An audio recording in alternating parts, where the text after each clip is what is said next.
They always say that to live your dream life, to start and begin, you go lay down. They always say that to start your dream life, to live your ideal life, to break old patterns and self-sabotaging habits, you have to let go of your old life. Not only meaning these old habits and patterns that you want to change, perhaps beliefs that do not serve you. This often means your best friends, your family members, and your closest loved ones. Because when we have built an identity and a life around patterns and beliefs and habits that do not serve us and aren't truly us, then the people that we attract, allow into our lives, are reflections of that person that we are. This means that you have to say goodbye to your life as you know it. You have to change to a point that you know that there's no going back. It is a true death, rebirth cycle. Those things are scary, something unknown. The uncertainty of what comes after is terrifying. How can you risk saying goodbye to everything and everyone you know, comfortably become to live with, and perhaps even love? How can you say goodbye to that life and risk not finding better, and risk failing, and risk being alone? Why would we remove ourselves out of this comfort and perhaps even love in search for something better? It is a risk to choose to rebuild. It is a risk to start over, and it is a risk to fail. You have to trust that there is better out there for you and that you deserve better in life, and you deserve to have everything that you want. And I'm talking about true soul desires, not just materialistic wants. You have to maintain boundaries and self-respect and discipline, but also have compassion and love and handle those things with love. And that can be really hard.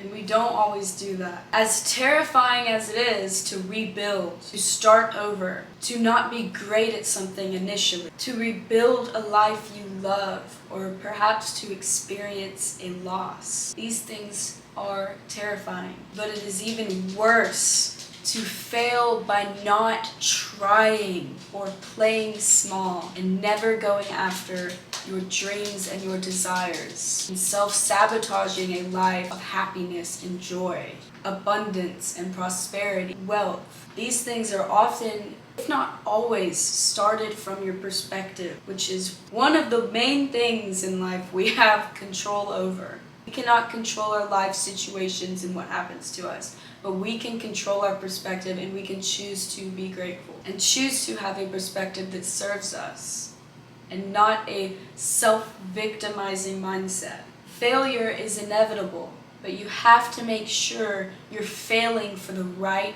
reasons. Change your perspective on failure to one step closer to what works. Look at rejection as protection. Look at things in life not as failures and mistakes, but as lessons and blessings. When we have catastrophic thoughts about failing in life, it is often because we want to protect ourselves from potential loss. What must be separated in your mind is failing due to lack of trying, lack of action, lack of follow-through and discipline, and failing because you took new, courageous, brave, and daring steps forward. Because that type of failing is figuring out what works and taking one step closer.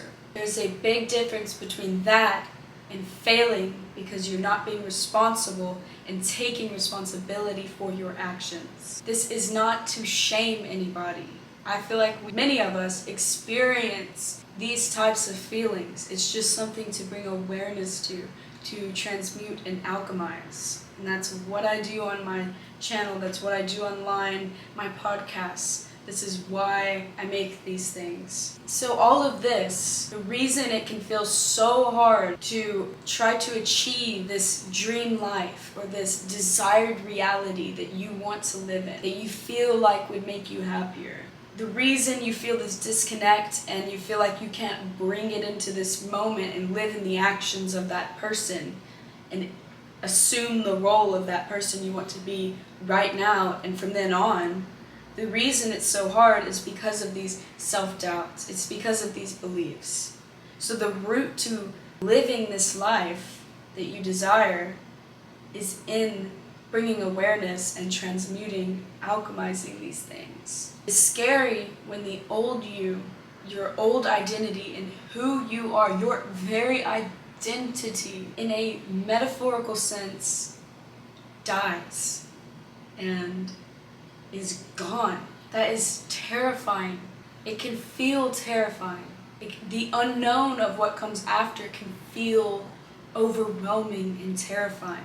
The point that we let and choose that this fear will put us into a life where we settle and we accept things that we aren't truly happy with and that we would change. Lives that are not truly aligned with us and what we want. It is almost easier to stay comfortable in what you know, in the life you've lived, in your identity, and everything you know.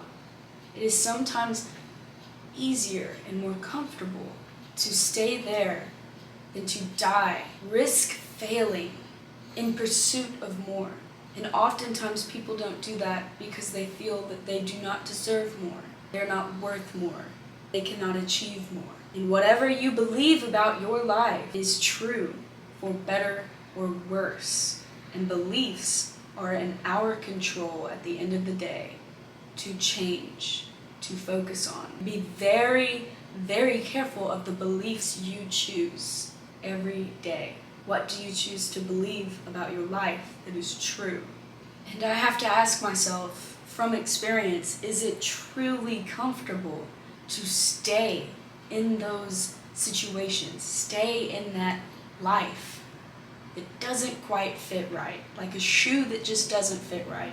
It felt very uncomfortable at times. It felt stressful. I felt like I was meant for more. There has to be more to life than this. It felt like there was always a part of me whispering, at times screaming at me, life could be better, that I deserve better, that I can make that happen, that I deserve better, that I can choose better, and that is not a selfish thing.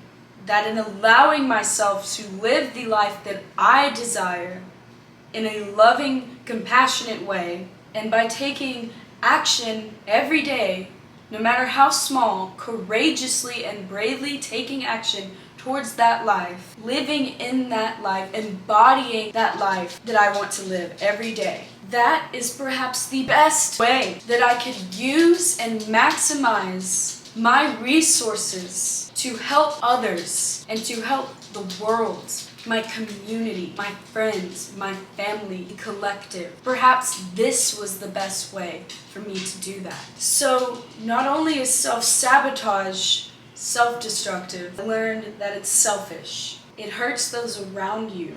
I didn't realize how much each of us impact each other and the entire world and the collective every day in our community. How powerful that is, and how self-sabotage hurts those around you, those closest to you that you love the most, but also the community and the world at large. So then I thought, this is one of my life missions. I need to do this to help the world. I need to help myself, put myself first, and make hard choices, not just for myself, to live the life that I want, the dream life, my desires, and the wealth. Yes, I deserve all that. I believe everyone deserves that, every single person. To maximize my resources, materially and internally, to help the world, my community, my friends, and my family effectively and most efficiently. And that's not to say that you're bad. I'm not trying to shame myself or others for victimizing, for self-sabotaging. These are attempts in which we protect ourselves and cope. These are not things to be shameful about. Everybody does this. It's just something to bring awareness to and transmute and look at over time. The work is in bringing light to it and choosing with small steps each day better for yourself and others. By bringing awareness and shining a light on our shadows, we can embrace them with loving, open, compassionate arms, and in turn, embrace others in the same way. Through this process, we alchemize our pain into power and love. And at times, a part of me will still think, who am I to achieve success in life? Who am I to dream of being a millionaire, or being a multi-millionaire, or a business owner, or an entrepreneur, or an influencer, or an author, or all of it, or whatever you want, even your wildest dreams? Who am I to achieve that level of success when there's so many people in this world who are hungry, who are suffering, who aren't even meeting their basic needs? How can I live in such luxury and allow myself such success when there's so many people around me suffering in the world? And what I realize is that comes down to feeling like you don't deserve success. That comes down to feeling like you don't deserve the success that you vision. This means you must be very disciplined in shifting your focus and your mindset every day, becoming aware, shining a light on what you don't want to think, transmuting that into what you do want to think. So instead of feeling like you don't deserve this success, you have to focus on the fact that money and success are tools. Tools that you can use to not only help yourself, but help your community, your friends, your family, and the world. Instead of viewing this success or this money or this status or this dream life that you have a vision of, instead of viewing those things as a status differentiator, feeling as if someone with that is better or someone without it is less than. Instead of viewing it that way, which will always feel uncomfortable, see it instead as a tool in which you can do impactful, positive things in this world and in your own life and in the lives of your loved ones around you.